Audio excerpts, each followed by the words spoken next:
ഗാസയ്ക്കുള്ളിൽ നിന്ന് പുതിയ ഞെട്ടിപ്പിക്കുന്ന തെളിവുകൾ പുറത്തുവരുന്നു. ഹമാസ് ഭരണത്തിൻ കീഴിൽ ജീവിക്കുന്ന സ്ത്രീകൾ ഒന്നിലധികം പുരുഷന്മാരുടെ ലൈംഗിക പീഡനം, സഹായത്തിനോ പണത്തിനോ വേണ്ടി ലൈംഗികമായി ബ്ലാക്ക്മെയിൽ ചെയ്യൽ, അധികാര സ്ഥാനങ്ങളിലുള്ളവരുടെ ആക്രമണം എന്നിവ വിവരിക്കുന്നു. ഗാസയിലെ മനുഷ്യാവകാശ സംഘടനകൾ 60,000 സ്ത്രീകൾ വരെ ദുർബലരാണെന്ന് കണക്കാക്കുന്നു. ഹമാസ് ഭരണത്തിൻ കീഴിൽ ശൈശവ വിവാഹങ്ങളുടെയും നിർബന്ധിത ഗർഭധാരണങ്ങളുടെയും വർധനവും റിപ്പോർട്ടുകൾ ചൂണ്ടിക്കാണിക്കുന്നു.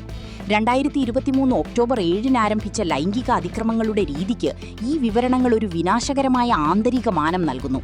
ആ സംഘം ഏകദേശം 1200 ഇസ്രായേലികളെ കൂട്ടക്കൊല ചെയ്യുകയും 251 പേരെ ബന്ദികളാക്കുകയും ചെയ്തു.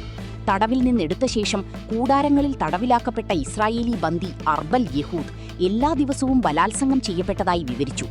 ഗാസയ്ക്കുള്ളിൽ നിന്നുള്ള പുതിയ സാക്ഷ്യം അക്രമം അതിർത്തിയിൽ അവസാനിച്ചില്ലെന്ന് വ്യക്തമാക്കുന്നു. ഭരിക്കുമെന്ന് അവകാശപ്പെടുന്ന ജനങ്ങളെ ഹമാസ് അതിന്റെ ബന്ദികളുടെ മേൽ ചുമത്തിയ അതേ ക്രൂരതയ്ക്ക് വിധേയമാക്കി. ഗാസയിലെ സ്ത്രീകൾക്ക് ദുരുപയോഗം റിപ്പോർട്ട് ചെയ്യാൻ സുരക്ഷിതമായ മാർഗമില്ലായിരുന്നു. തിരിയാൻ സ്വതന്ത്രമായൊരു ജുഡീഷ്യറിയുമില്ലായിരുന്നു. ദൈനംദിന ജീവിതത്തിന്റെ എല്ലാ വശങ്ങളും നിയന്ത്രിച്ച സായുധരായ പുരുഷന്മാരിൽ നിന്ന് സംരക്ഷണവും ഉണ്ടായിരുന്നില്ല. ഒക്ടോബർ 7 ഹമാസ് ഇസ്രായേലികളോട് എന്തു ചെയ്തു എന്നതിലാണ് ലോകം ശ്രദ്ധ കേന്ദ്രീകരിച്ചത്. ഈ സാക്ഷ്യങ്ങൾ ഹമാസ് പലസ്തീനികളോട് എന്തു ചെയ്തുവെന്നും ഇപ്പോഴും എന്തു ചെയ്യുന്നുവെന്നും വിലയിരുത്താൻ നിർബന്ധിതരാകുന്നു.